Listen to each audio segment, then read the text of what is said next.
Hello future achievers, welcome back to my YouTube channel. जितने भी नया स्टूडेंट है इस चैनल पर पहली बार आए हुए हैं, चैनल को लाइक शेयर एंड सब्सक्राइब जरूर कर लेंगे और आपको इस क्लास का पीडीएफ टेलीग्राम चैनल पर मिल जाएगा। चलिए बिना टाइम वेस्ट किए हम आज का सेशन स्टार्ट करते हैं। फर्स्ट क्वेश्चन है, the manager insisted on meet the deadline.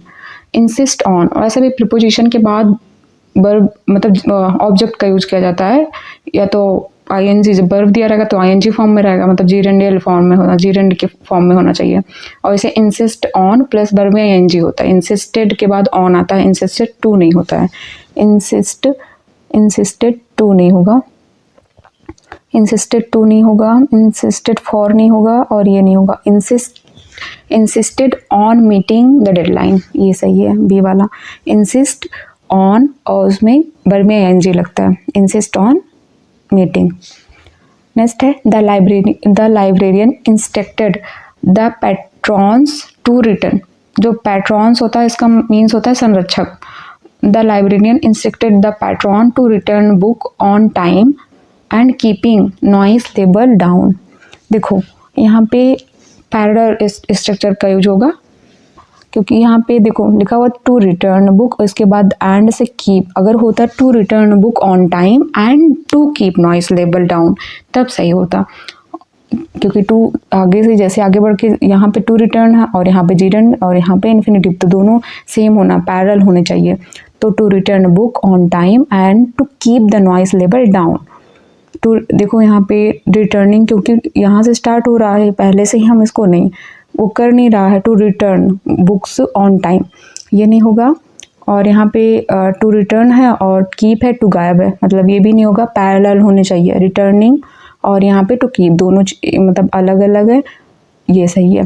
कह रहा है the librarian instructed the patrons to return book on time and to keep the noise level down. दोनों पैरेलल है ना, टू रिटर्न और टू कीप। नेक्स्ट है, scarcely had she finished her speech then the applause erupted। scarcely के बाद when आता है, then नहीं आएगा, ये नहीं आएगा, that भी नहीं आएगा। scarcely के पास when आता है। दो सेंटेंस हैं, scarcely और उसके बाद जो when वाला सेंटेंस होता है उसको हम पास्ट इंडेफिनिट में यूज करते हैं, और जो स्कार्सली वाला होता है उसको पास्ट परफेक्ट में यूज़ करते हैं। तो यहाँ पास्ट परफेक्ट हो गया, और ये व्हेन वाला जो रहेगा उसको पास्ट इंडेफिनिट में यूज करेंगे, तो हैड ये नहीं होगा, होगा when the applause erupted. Scarcely के बाद व्हेन आता है, और व्हेन वाला जो सेंटेंस होता है वो पास्ट इंडेफिनिट में होता है। नेक्स्ट है, the committee decided on to postpone the decision until the next meeting। The committee decided के बाद to on नहीं होगा, decided to the postpone। उसने क्या चीज़ डिसाइड किया, डिसाइड के बाद आता है वर्ब। अगर वर्ब डिसाइड के रूप में, डिसाइड जो है वर्ब के रूप में है, तो उसके बाद टू और प्लस वर्ब का फर्स्ट फॉर्म का यूज़ करते हैं। डिसाइड टू पोस्टपोन, तो ऑन नहीं होगा और फॉर नहीं होगा, पोस्टपोन भी नहीं होगा। डिसाइड क्या चीज़ किया, टू पोस्टपोन, डिसाइड किया पोस्टपोन करने का। नेक्स्ट है, they proposed us to consider a different approach. देखो जो प्रपोज्ड इंसिस्ट, सजेस्ट, डिमांड और ये सब आते हैं, तो इनके पास सब्जेक्टिव मूड का यूज़ होता है, जैसे सजेशन के रूप में यूज़ होते हैं। जैसे ही प्रपोज्ड, उसने प्रपोज किया, सजेस्ट किया मुझे क्या करने का, कंसीडर द डिफरेंट अप्रोच, कि हमको दूसरा डिफरेंट अप्रोच अपनाना चाहिए, डिफरेंट अप्रोच को कंसीडर करना चाहिए। तो दैट देखो यहाँ पे प्रपोज्ड है, तो ये सब्जेक्टिव मूड होता है कि जो बस वर्ब का बेस फॉर्म होता है उसके रूप में यूज करते हैं। यहाँ पे हो जाएगा ये टू कंसीडर नहीं होगा, दैट बी कंसीडर्ड ये भी नहीं होगा, क्योंकि बेस फॉर्म होता है सब्जेक्टिव मूड, ये भी नहीं होगा, दैट होगा। लिखा है they proposed that be considered a different approach, कि हमको एक दूसरी अप्रोच को क्या करना, कंसीडर करना चाहिए। मतलब शुड के रूप, ऐसे लगता है कि हाँ मुझे शुड का यूज करना चाहिए, बट नहीं, सब्जेक्टिव मूड है, वर्ब की बेस फॉर्म का यूज किया जाता है, बी कंसीडर्ड। अगर यहाँ पे ही होता, ही मान लो बी जहाँ है वहाँ पे ही होता, वहाँ पे अगर ही होता तब भी हम वहाँ पे कंसीडर ही यूज करते, कंसीडर्स नहीं करते, क्योंकि सब्जेक्टिव मूड क्या होता, कंसीडर उसका बेस फॉर्म होता है वर्ब का। यहाँ पे अगर होता तो हम कंसीडर में भी कंसीडर ही लिखते, ई एस नहीं लगाते, मतलब नहीं तो फिर वो भी रॉन्ग होता। ठीक है, नेक्स्ट कह रहा I wonder that is the reason for the sudden departure. देखो जब WH वर्ड आते हैं वो भी इंट्रोगेटिव नहीं होते हैं, बीच में कहाँ से इंट्रोगेटिव आ जाएगा, वो इंट्रोगेटिव में नहीं लिखा हुआ है। आई वंडर दैट हॉट, अगर ऐसा WH मतलब WH वर्ड है तो पहले WH आएगा, इसके बाद सब्जेक्ट आएगा, फिर वर्ब आएगा। तो यहाँ पे देखो पहले ये इज आ गया है तो इसलिए इम्प्रूवमेंट तो करना ही पड़ेगा। यहाँ पे लिखा द रीज़न, तो ये नहीं, क्योंकि ये तो यहाँ पे हॉट आ गया, पहले हॉट लिखा जाएगा फिर सब्जेक्ट लिखा जाएगा, हॉट लिखा गया फिर वर्ब आ गया, मतलब ये भी रॉन्ग हो जाएगा। हॉट लिखा गया द रीज़न, अभी तक ये दोनों सही हैं ऊपर वाले, फिर फॉर ऑब्जेक्ट आ गया, ऑब्जेक्ट नहीं पहले वर्ब आएगा फिर ऑब्जेक्ट आएगा, मतलब ये वाला सही है। पहले hot the reason is for the sudden departure, WH word है तो पहले सब्जेक्ट फिर वर्ब फिर ऑब्जेक्ट। नेक्स्ट है द टीचर इंसिस्टेड, अभी पीछे हम लोगों ने किया था question, the teacher insisted that every student answer the question carefully. Teacher ने इंसिस्ट किया, जोर दिया, सजेस्ट किया कि हर स्टूडेंट ने आंसर कैसे दिया, आंसर यहाँ पे वर्ब है और यहाँ पे सब्जेक्टिव मूड का यूज होगा, क्योंकि इंसिस्ट, सजेस्ट, डिमांड, प्रपोज बताया था कि अगर ये आए हुए हैं, अगर इनका सेंस है तो वो सब्जेक्टिव मूड में यूज़ होते हैं। सब्जेक्टिव मूड मीन्स वर्ब का बेस फॉर्म। यहाँ पे आंसर्स नहीं होगा, आंसर्ड भी नहीं होगा क्योंकि बेस फॉर्म नहीं है ना, हैज़ आंसर्ड नहीं होगा, शुड नहीं होगा, यहाँ पे आंसर द क्वेश्चन केयरफुली होगा। The teacher insisted that every student answer the question carefully.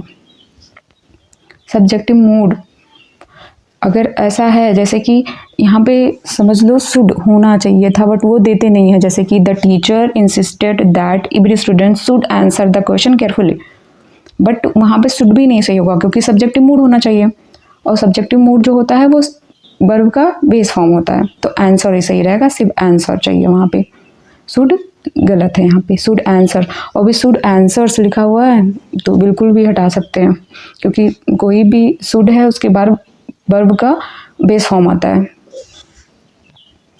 Next है he is accustomed to working long hours during peak session. He is accustomed to के बाद जो आता है वर्ब में ing आता है, जीरेंड का यूज करते हैं। अकस्टम्ड टू एक ऐसा फ्रेज है जिसके बाद वर्ब में ing जीरेंड का यूज करते हैं, तो अकस्टम्ड टू वर्किंग, ये टू विथ नहीं होता, फॉर नहीं होता, टू वर्क नहीं होगा। देखो कुछ ऐसे वर्ब है जैसे बी था view to, looking forward to, in addition to, accustom to, habituated to, be use to, prone to, ऐसे फ्रेज हैं जिनके बाद वर्ब में जीरेंड का यूज करते हैं। जीरेंड मतलब वर्ब में ing। नेक्स्ट है the students formed a study group with a view to, अभी बताया ना विथ अ व्यू टू के बाद वर्ब में ing लगेगा, मतलब जीरेंड का यूज होगा, तो with a view to achieving, to achieve नहीं होगा, फॉर अचीविंग नहीं होगा, अचीव नहीं होगा। नेक्स्ट है many people considered him as their leader, consider के बाद एज नहीं यूज होगा।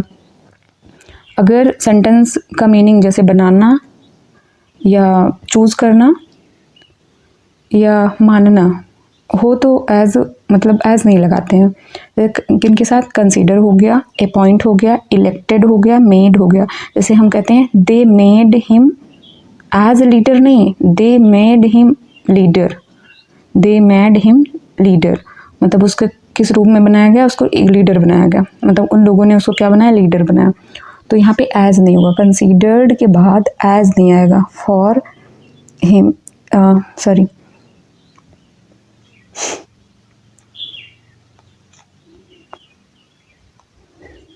कंसीडर्ड के बाद एज नहीं आएगा, एज ये भी हटा दो, ये भी हटा दो, टू बी देयर लीडर ये भी नहीं होगा, टू नहीं आएगा ना, कंसीडर्ड हिम देयर लीडर, सिर्फ आएगा many people considered him there leader. मतलब कंसीडर्ड के बाद एज का यूज़ नहीं करते हैं जब उसका अर्थ हो कि उसको माना जा रहा है, बनाया जा रहा है, चूज किया जा रहा। बी कह रहा as we approached near the station it started to rain heavily. Approached का मीन्स होता है मतलब जैसे किसी चीज़ के करीब जाने के लिए आता है, जैसे हम नियर द स्टेशन मतलब नियर द स्टेशन मतलब नियर स्टेशन के पास पहुँचे ही थे कि इट स्टार्टेड मतलब रैन जो हो वो काफ़ी तेज़ बारिश शुरू हो गई, मतलब बहुत तेज़ बारिश स्टार्ट हो गया।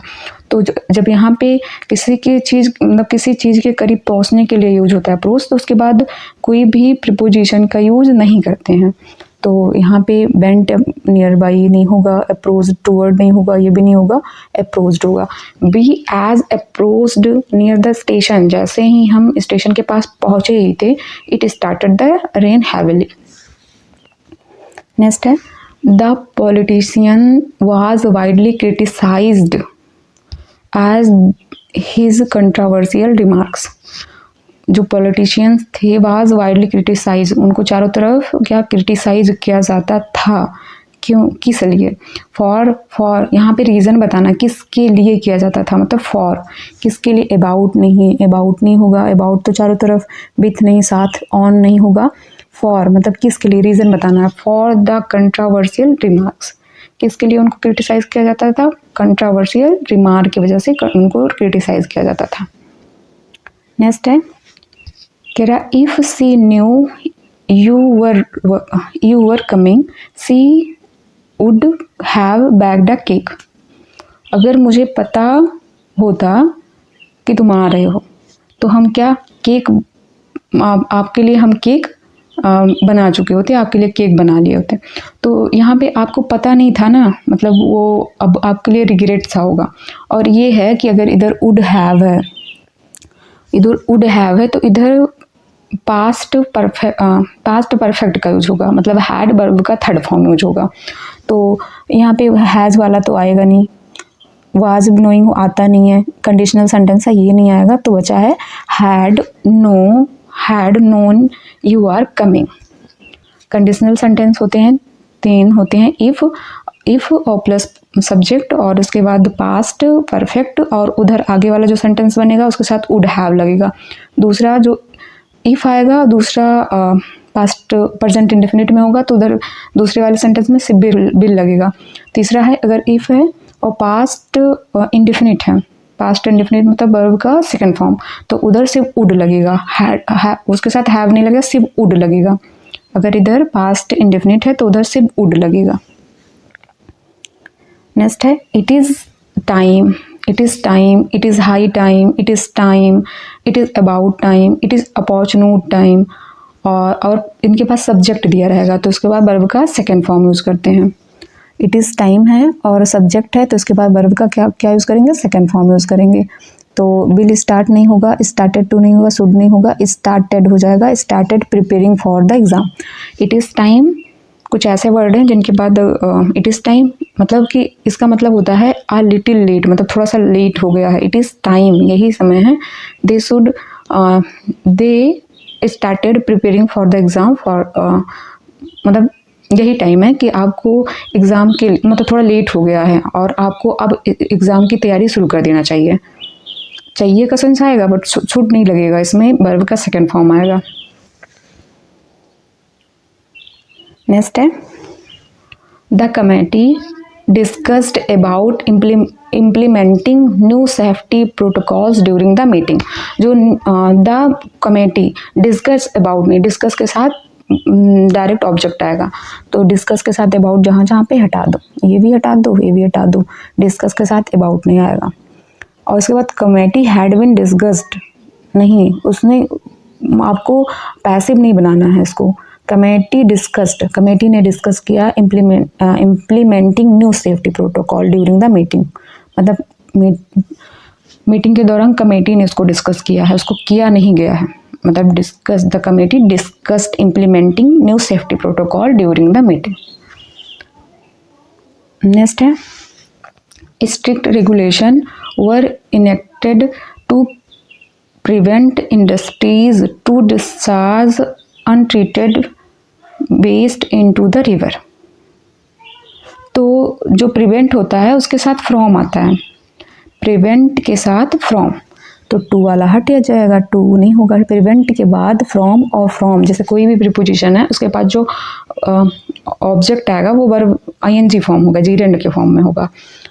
ये तो हो जाएगा prevent from discharging untreated waste into। Next है the committee is comprised of member from various disciplines। comprised के बाद कोई भी प्रीपोजिशन नहीं यूज़ किया जाता है और आईएनजी फॉर्म में नहीं यूज़ किया जाता है। पहली बात तो प्रीपोजिशन नहीं आएगा। comprise, the committee comprises members from various disciplines, और आईएनजी फॉर्म में नहीं, क्योंकि ये जो कंप्राइज है ये आईएनजी फॉर्म में नहीं होगा। क्यों नहीं होगा? क्योंकि ये स्टैटिक वर्ब है। स्टैटिक वर्ब जो होता है इसको आईएनजी फॉर्म में नहीं लिखते हैं। नेक्स्ट है the new regulation are effective from January 1 across all sector. जो नया द न्यू रेगुलेशन है, ये जो न्यू रेगुलेशन है वो आर इफेक्टिव कब से होगा? विथ तो सबसे पहले नहीं होगा क्योंकि विथ तो नहीं आएगा ना। बाई तक नहीं बताना है क्योंकि रेगुलेशन, रूल रेगुलेशन जैसे जो कानूनी वो चीज़ें होती हैं। देखो ऑन का यूज्ड फ्रॉम स्पेसिफिक डे और डेट और हॉलीडेज के लिए किया जाता है। जैसे he was born on May 16 17, ठीक ना, तो ऑन भी नहीं होगा क्योंकि ये स्पेसिफिक यूज़ होता है। बट जैसे एज ऑफ जो होता है, एज ऑफ होता है, जैसे कि एज ऑफ का यूज़ ऑफिशियल, जैसे कि कोई मतलब इसका यूज जो है ऑफिशियल चेंजेस के लिए होता है। व्हेन जैसे व्हेन समथिंग न्यू बीइंग्स, मतलब जब कोई चीज़ नया होने वाला होता है, या ऑफिशियल के लिए एज ऑफ आता है। एज ऑफ जैसे as of next month all the prices will go up, मतलब नेक्स्ट मंथ तक जो सभी प्राइसेस हैं वो बढ़ जाएंगी, तो एज ऑफ होगा। ये ऑफिशियल, ऑन नहीं होगा क्योंकि ये स्पेसिफिक टाइम दिया रहता है। तो यहाँ न्यू रेगुलेशन की बात हो रही है जो एज ऑफ जनवरी 1 तक क्या हो जाएगा, अक्रॉस ऑल सेक्टर में वो मतलब लग जाएगा, इफेक्टिव हो जाएगा सारी जगह पे।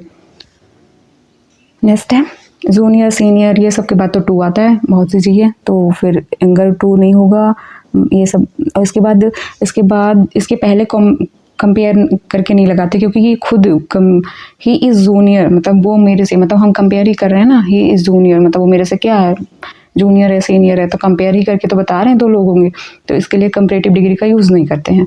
तो he is junior to him, मतलब वो मेरे से क्या है, जूनियर है। ही के बाद पहली बात तो प्लूरल नहीं आएगा, सिंगुलर आएगा। डू वाला तो हटा दो और डज बचा हुआ। डज के बाद यहाँ पे अगर डज लग गया है, डज नॉट लाइक होता तब सही हो जाता, लेकिन डज नॉट लाइक्ड नहीं होता है। और does not like, he is not liking, ये भी आईएनजी फॉर्म में नहीं लिखा जाता है, तो ये हो जाएगा does not like. He does not like to be disturbed while studying. Next है the tourist are going to abroad for a cultural exchange programme. तो यहाँ पे गोइंग कह रहा है, the tourist are going to abroad, going to नहीं, going, the tourist are going abroad, direct बताना है कि वो कहाँ जा रहा है, abroad for a cultural exchange programme के लिए। फॉर के लिए नहीं, आपको इन नहीं, अब्रॉड, गोइंग इन अब्रॉड नहीं, टूवर्ड नहीं। The tourist are going abroad for a cultural exchange programme के लिए। नेक्स्ट है he is looking forward to meet you। अभी बताया था कि with a view to looking forward to, in addition to, accustom to, habituated to, prone to के बाद क्या आता है, वर्ब में ing आता है। तो फिर यहाँ पे मीट है, नहीं होगा। लुक फॉरवर्ड अबाउट मीटिंग, पहली बार टू आएगा, अबाउट क्यों आ गया, he is looking forward to meeting you, मतलब बी वाला सही है, फॉर नहीं होगा, ये फिक्स है ना। He is looking forward to होता है, look forward to. He run very quick नहीं होगा, ही रन वेरी क्विक नहीं, रन कैसे, मतलब उस कैसे दौड़ता है, बहुत तेज़ दौड़ता है, तो ही रन क्विकली, मतलब एडवर्ब का यूज करना है आपको, तो तुरंत एक ही बचा है क्योंकि ये सब तो रॉन्ग है। नेक्स्ट है ही विल नॉट सक्सीड, वो कब तक सफल नहीं होगा, कंडीशन बताना है, अनलेस, अनटिल के बाद वाले जो सेंटेंस होते हैं, मतलब जो इसके आगे सेंटेंस लिखा हो उसको नेगेटिव, मतलब नॉट का यूज उसमें नहीं किया जाता है, तो इसमें नॉट है, हटा दो। अब 3 बचे हुए हैं। इफ़ मतलब कब तक नहीं होंगे, इफ़ भी नहीं होगा क्योंकि बताना है आपको कंडीशन, बताना है, तो अनलेस तो लगेगा ही, तो आपको बताना है। और अनलेस वाले में कंडीशनल जो सेंटेंस होते हैं उसमें बिल नहीं आता, यहाँ पे बिल है, तो ये भी नहीं होगा। ये अनलेस यू वर्क कह रहा है, यू विल नॉट सक्सीड, तुम तब तक सफल नहीं होगे जब तक तुम हार्डवर्क नहीं करोगे। अनलेस यू वर्क हार्डर, जब तक तुम अधिक हार्डवर्क नहीं करोगे। नेक्स्ट है डिस्कस्ड अबाउट, अभी बताया था डिस्कस के साथ अबाउट नहीं आता, डिस्कस द इशू हो जाएगा डायरेक्ट, डिस्कस ऑन नहीं होगा, डिस्कस अबाउट नहीं होगा, डिस्कस द इशू। और यहाँ पे वाज डिस्कस नहीं होगा, उसको थोड़ी ना डिस्कस किया जाएगा। सी, उसने discussed on the issue with the manager, मतलब जो इशू था उसको मैनेजर से डिस्कस किया, उसने किया, मतलब लड़की नहीं किया है, उसको किया नहीं गया है, पैसिव नहीं बनाना आपको, इसलिए डी वाला नहीं होगा। नेक्स्ट है आइदर द कमेटी और द चेयरपर्सन, आइदर और, neither, not, not only but also, इनके बाद जो बाद वाला सब्जेक्ट होता है, मतलब ये, इसको सब्जेक्ट माना जाता है। तो चेयरपर्सन सब्जेक्ट हो गया, तो यहाँ पे हैव नहीं होगा, आपको हैव हटाना है, आर हटाना है, वर हटाना है, बचा है एक ही, हैज़ लगा के निकल लेना है। कह रहा है he decided to marry with her, marry, he decided to marry, with her नहीं, he decided to marry her, मतलब उससे, पहली बार डिसाइड के बाद टू आएगा तो इसको हटा दो, यहाँ पे भी टू नहीं है, डिसाइड टू मैरी हर, किससे मैरी हर, तुरंत आपको बताना है किससे मैरी करना, मैरी हर किससे। फिर कह रहा है either one of the participants, मतलब यहाँ पे सिलेक्शन कर रहा है, मतलब सारे पार्टिसिपेंट्स में से एवरीवन, मतलब हर कोई, और सब्जेक्ट का काम ये कर रहा है, ये सिंगुलर है, तो आपको यहाँ पे सिंगुलर वर्ब का यूज़ करना होगा, तो आर नहीं होगा, वर नहीं होगा, और ये कोई चीज़ ऐसा सेंटेंस हो नहीं सकता है, या तो कंप्लीट्स होता तो हैज़ कंप्लीटेड हो जाएगा। Every one of the participants has completed the arduous obstacle course. Next है I suggest that he tries harder to succeed, तो अभी बताया था सजेस्ट, इंसिस्ट, डिमांड, प्रपोज, ये सब अगर आए हुए हैं सब्जेक्टिव मोड का प्रयोग करें। सब्जेक्टिव मोड क्या होता है कि वर्ब का बेस फॉर्म, तो ट्राइड नहीं होगा, दैट ही लिखा हुआ है यहाँ पे, ट्राइड नहीं होगा, ट्राइज नहीं होगा, शुड नहीं होगा, ट्राई हो जाएगा, बेस फॉर्म ट्राई होता है। I suggested that he try harder to succeed,